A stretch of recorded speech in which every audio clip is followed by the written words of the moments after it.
श्री गणेशाय नमः। श्री जानकी वल्लभो विजिते श्री रामचरितमानस पंचम सोपान सुंदरकांड में आगे का वर्णन सुनिए। मंगल भवन अमंगल हारी द्रवहु सुधा सुरथ अजिर बिहारी कपि कै ममता पूछ पर सब हैं कहूँ समुझाई तेली बोरी पट बांध पुनी पावक देहु लगाई। मैं सबको समझाकर कहता हूँ कि बंदर की ममता पूंछ पर होती है, अतः तेल में कपड़ा डुबोकर उसे इसकी पूंछ में बांधकर फिर आग लगा दो। रावण ने ऐसा कहा। पूंछहीन बानर तई जई हैं तब सट निज नाथ लई हैं जिनकै कीन से बहुत बड़ाई देखूं मैं तिनके प्रभुताई। जब बिना पूंछ का बंदर अपने स्वामी के पास जाएगा तब यह मूर्ख अपने मालिक को साथ में लेके आएगा जिनकी इसने बहुत ज़्यादा बड़ाई की है। मैं जरा उनकी प्रभुता या उनकी सामर्थ्य तो देख पाऊँ। बचन सुनत कपि मन मुस्काना भई सहाय सारद मैं जाना जातु धान सुनि रावण बचना लागे रचय मूल सोहि रचना। यह वचन सुनते ही हनुमान जी मन में मुस्कुराए और मन ही मन बोले कि मैं जान गया सरस्वती जी इसे ऐसी बुद्धि देने में सहायक हुई हैं। रावण के वचन सुनकर मूर्ख राक्षस पूंछ में आग लगाने की तैयारी करने लगे। रहा नगर बसन घत तेला बाड़ी पूछ कीन कप केला कौतुक कहें आए पुरवासी मारही चरण करही बहु हासी। पूंछ के लपेटने में इतना कपड़ा और घी और तेल लगा कि नगर में कपड़ा और घी कम पड़ गया। हनुमान जी ने ऐसा खेल किया कि पूंछ बढ़ गई, लंबी हो गई। नगरवासी लोग तमाशा देखने लगे। वे हनुमान जी को पैर से ठोकर मारते हैं और उनकी बहुत हंसी करते हैं। बाजही डोल देहि सब तारी नगर फेरी पुनि पूछ प्रजारी पावक जरत देखी हनुमंता भयउ राम लगो रूप तुरंता। ढोल बजते हैं, सब लोग तालियां पीटते हैं। हनुमान जी को नगर में फिराकर फिर पूंछ में आग लगा दी। अग्नि को जलते देखते हुए हनुमान जी तुरंत ही बहुत छोटे रूप में हो गए। निबुक चढ़ऊ कपि कनक अटारी भई सभी निशाचर नारी। बंधन से निकलकर वे सोने की अटारियों पर जा चढ़े। उनको देखकर राक्षसों की स्त्रियां भयभीत हो गईं। हरि प्रेरित तहि अवसर चले मरुत 49 अट्ठाहस करि गरजा कपि बाढ़ लागे आकाश। उस समय भगवान की प्रेरणा से 49 पवन चलने लगे। 49 पवन। हनुमान जी अट्टाहस करके गरजे और बढ़कर आकाश से जा लगे। देह विशाल परम हनुताई मंदिर तय मंदिर चढ़ाई जरई नगर मा लोग बिहाला चपट लपट बहु कोटि कराला। देह बहुत विशाल परंतु बहुत ही हल्की और फुर्तीली है। वे दौड़कर एक महल से दूसरे महल पर चढ़ जाते हैं। नगर जल रहा, लोग बेहाल हो गए। आग की करोड़ों लपटें, भयंकर लपटें झपट रही हैं। तात मातुहा सुनय पुकारा एहि अवसर को हम ही उबारा हम जो कहा यह कपि नहीं होई बानर रूप धरें सुर कोई। हाय बप्पा, हाय मैया, यह अवसर पर हमें कौन बचाएगा। चारों ओर यही पुकार सुनाई पड़ रही। हमने तो पहले ही कहा था कि यह बानर नहीं, यह बंदर नहीं है, वानर का रूप धरे कोई देवता है। साधु अवज्ञा कर फलु ऐसा जरई नगर अनाथ कर जैसा जारा नगरो निमिषक माही एक विभीषण कर ग्रह नाही। साधु के अपमान का यह फल है कि नगर अनाथ के नगर की तरह जल रहा। हनुमान जी ने एक ही क्षण में सारा नगर जला डाला। केवल विभीषण का घर छोड़कर सारा नगर जला डाला। ताकर दूत अनल जही सिर जा जला न सोते ही कारण गिर जा उलट पलट लंका सब जारी, कूद परा पुन सिंधु मझारी। शिव जी कहते हैं कि हे पार्वती, जिन्होंने अग्नि को बनाया हनुमान जी उन्हीं के दूत हैं, इसी कारण वे अग्नि में नहीं जले। हनुमान जी ने उलट पलट कर एक ओर से दूसरी ओर तक सारी लंका जला दी। फिर वे समुद्र में कूद पड़े।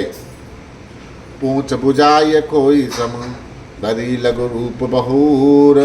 जनक सुता के आगे, ठाण भयऊ कर जोर। पूंछ बुझाकर थकावट दूर करने के लिए फिर छोटा सा रूप धारण करके हनुमान जी श्री जानकी जी के सामने हाथ जोड़कर खड़े हो गए। मात मोहि दी जय कछुचीना, जैसे रघुनायक मोहि दीना। चूड़ामणि उतारि तब दयऊँ, हर्ष समेत पवन सुत लयऊँ। हनुमान जी ने कहा कि हे माता, मुझे कोई पहचान दे दीजिए, जैसे रघुनाथ जी ने मुझे दिया था। तब सीता ने चूड़ामणि उतार कर दी। हनुमान जी ने उसको हर्षपूर्वक ले लिया। तहाऊँ तात यस मोर प्रणामा, सब प्रकार पब पूरन कामा। दीन दयाल बिरधु संभारी, हरहु नाथ मम संकट भारी।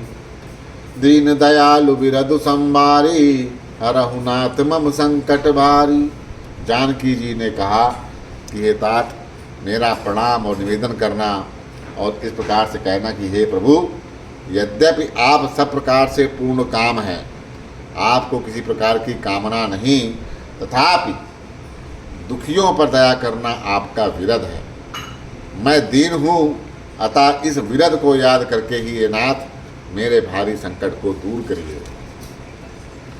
तात शक्र सुत कथा सुनैहूँ, बान प्रताप प्रभु समुझैहूँ। मास दिवस महु नाथ न आवा, तो पुण्य मोहि जियत नहीं पावा। हे तात, इंद्र पुत्र जयंत की कथा या घटना सुनाना और प्रभु को उनके बाण का प्रताप समझाना और स्मरण कराना, यदि महीने भर में नाथ ना आवे तो मुझे जीती नहीं पाएंगे।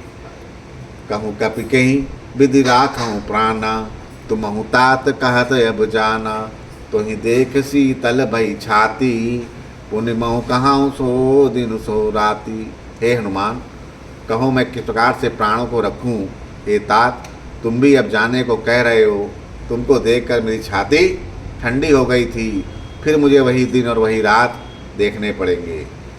जनक सुतहि समुझाई करी, बहुविध धीरज दीन। चरण कमल सिर नायक पी, गवन राम पही कीन। हनुमान जी ने जानकी को समझाकर बहुत प्रकार से धीरज दिया और उनके चरण कमल में सिर नवाकर श्री राम के पास गमन किया। चलत महाध्वनि गरजस भारी, गर्भ सवहि सुनि निश्चर नारी।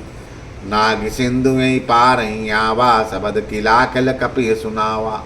चलते समय उन्होंने महाध्वनि से भारी गर्जना किया, जिसे सुनकर राक्षसों की स्त्रियों के गर्भ गिरने लगे। समुद्र लांघ कर वे इस प्रकार करके आए।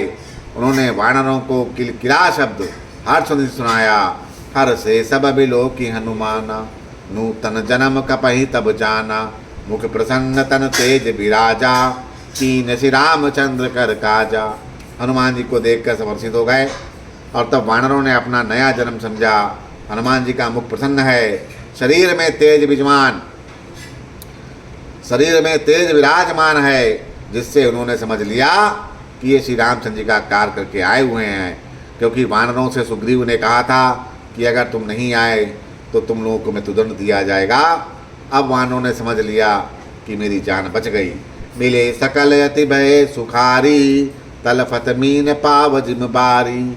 चले हर्ष रघुनायक पासा, पूछत कहत नवल इतिहासा।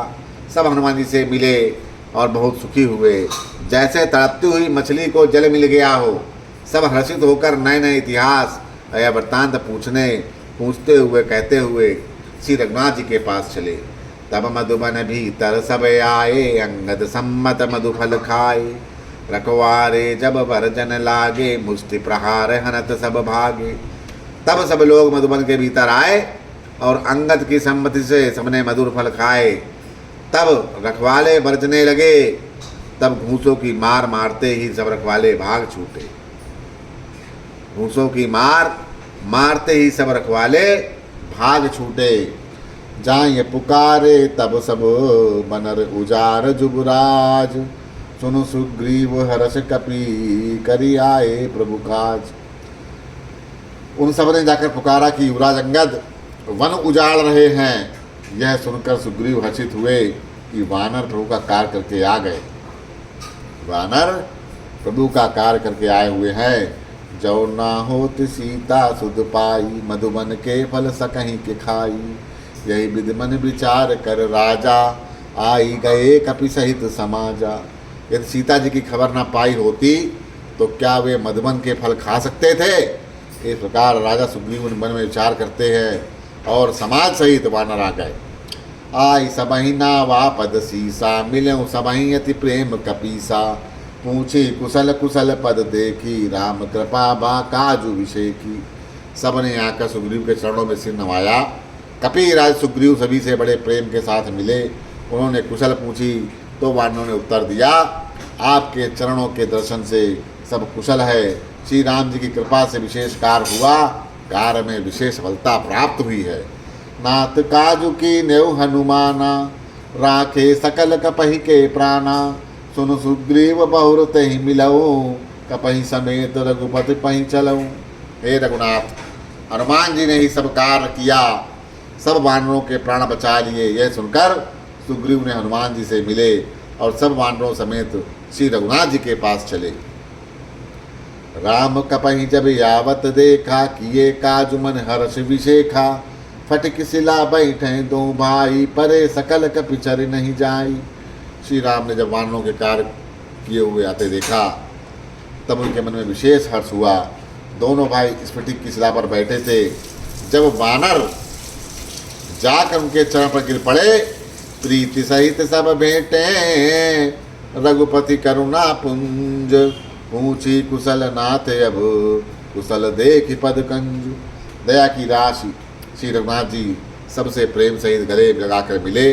कुशल क्षेम पूछी, हे नाथ। और वानरों ने कहा कि हे नाथ, आपके चरण कमल के दर्शन पाने से सब कुछ कुशल हो गया। जामवंत कह सुन रघुराया, जा पर नाथ करहूँ तुम दाया। ताहि सदा शुभ कुशल निरंतर, सुर नर मुनि प्रसन्न तय ऊपर। जाम्बवान ने कहा कि हे रघुनाथ जी सुनिए, हे नाथ, जिस पर आप दया करते हैं उसे सदा कल्याण और निरंतर कुशल है। देवता मनुष्य और मुनि सभी उस पर प्रसन्न रहते हैं। सोई विजयी विनयी गुण सागर, तासु सुजसु तय लोक उजागर। प्रभु की कृपा भयउ सब काजू, जन्म हमार सुफल भय आजू। यही वही विजय है, वही विनयी है और वही गुणों का समुद्र बन जाता है। उसी का सुंदर यश तीनों लोक में प्रकाशित होता है। प्रभु की कृपा से सब कार्य हो गया, आज हमारा जन्म सफल हो गया। बोलो श्री पवन सूत्र हनुमान की जय। बोलो श्री रामचंद्र की जय, सीता माता की जय। हर हर महादेवाय नमो नमः।